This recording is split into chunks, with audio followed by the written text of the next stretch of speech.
Hello, my name is Winnie May. I am the head of thematic support and capacity building at Ripple Effect, and I'm based here in Nairobi, our Africa Hub office. So in my team, I work with three other thematic coordinators who support our three focus areas at Ripple Effect. The first one is sustainable agriculture is one of the focus areas. The other areas we focus on is gender and social inclusion, and the third area that we focus on is enterprise development and innovation. So today my focus is going to be more around how the families we work with at Ripple Effect have been affected by the climate crisis. And I would like to talk about a few of the challenges, and I'll also talk about how we are working to mitigate those challenges so that the communities can thrive. So just starting on the challenges. So the first challenge which has really affected farming communities is the extreme weather events. So it's either too dry or it's too wet, it's raining, it's hot sometimes, at times it's really getting too cold. And as we all know, agriculture heavily relies on good weather, good soils, adequate water, just enough for proper yields to be achieved by the farmers. So the extreme weather events have made farmers to be unable to predict when exactly is the good timing to till the land, to plant, even to harvest. And this has had consequences, because when farmers have poor timing on when to plant the seed, then by the time the rains come, it's too late, and sometimes they have to suffer the drought before the seed is actually ready for harvesting. So that has really affected. I may just want to add that traditionally farmers had their own way of predicting the weather, and they were really able to work around those cycles at that time. The other big issue that has really affected farmers is the upsurge of pests and diseases. There has been a problem when it rains heavily, and I would like to give an example. In Uganda last year, when we suffered foot and mouth disease, which affected the movement of cattle and also production of cattle.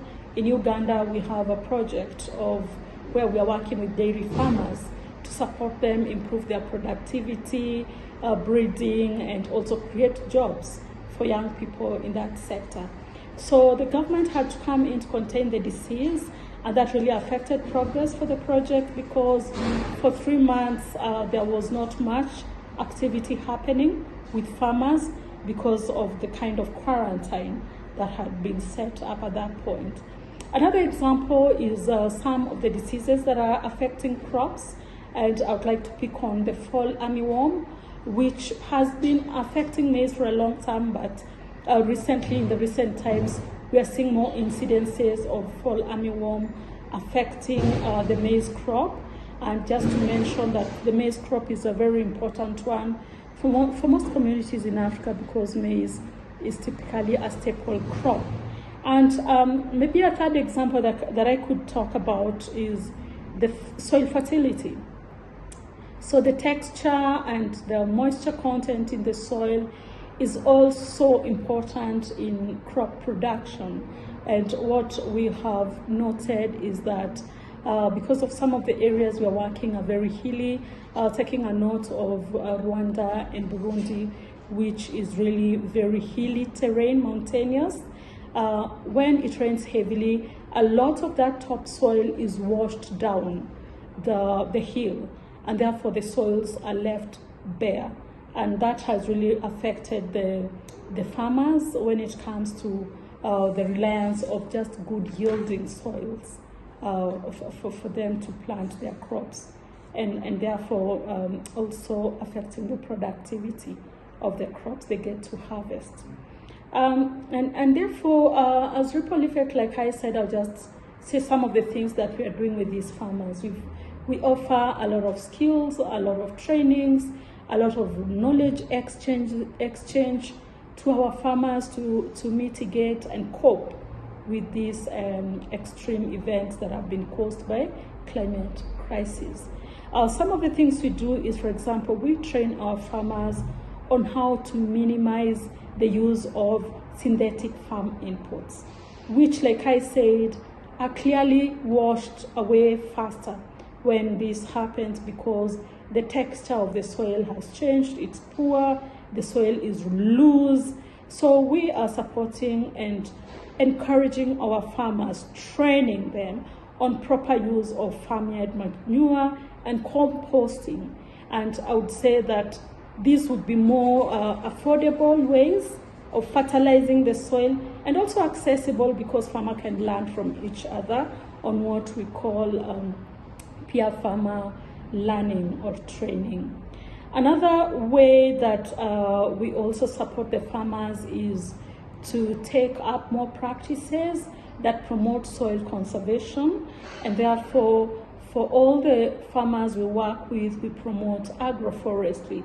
They start growing seedlings when they're able to replant those seedlings and make sure that within the small farms they have a lot of trees that are growing. Some of them could be fruit trees, others could be fodder trees, and others could just be other kinds of trees.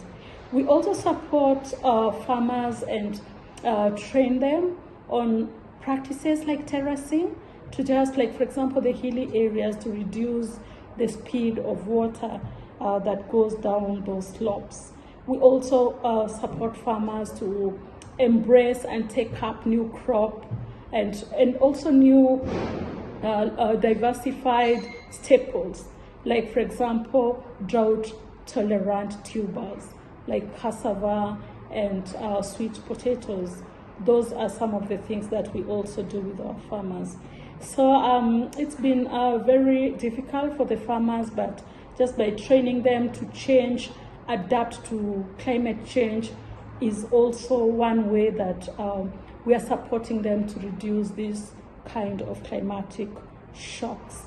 So just to give a story of one of the farmers we are working with in Rwanda, and in this case, it's not just the farming. This is a farmer. Her name is Christine Nyiramakawa. She is a 39-year-old single female. She is a mother, and therefore, when he trained, due to heavy rains that fell in Rwanda, in Rutsiro district, her house was swept away by the rain, and therefore her housing collapsed, and she had nowhere to stay with her family, with her children, and we had to come together and really support Christine to put together a house because she no longer had anywhere to stay. And those were the rains that were experienced in Rwanda at that time. It was prolonged rainy season, and there were landslides and flooding, and therefore at some point her house just came down. So this is to say that even as we support farmers to get better food to eat, we also support generally the livelihoods of the farmers, for them to stand back, especially when we have some of these emergency situation, which is what happened at that point. And Christine at one point said that she felt that her life had become hopeless after seeing that her house was no more and it was still raining, and she couldn't afford at that time to rent a house. So you can really see the level of hopelessness that was happening to her.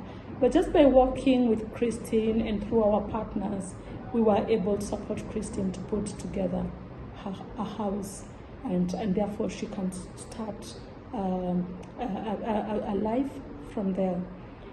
So just to say thank you very much for listening to me, and really a special thank you to all our supporters for standing alongside our work, and specifically for ensuring that we continue rippling and growing this work, extending beyond the places where we started. It is through your support that we are able to make a difference to these communities who are really affected by the current climate crisis. And we really want to thank you very much. Thank you for your support. Just know that it's making a huge difference. Thank you.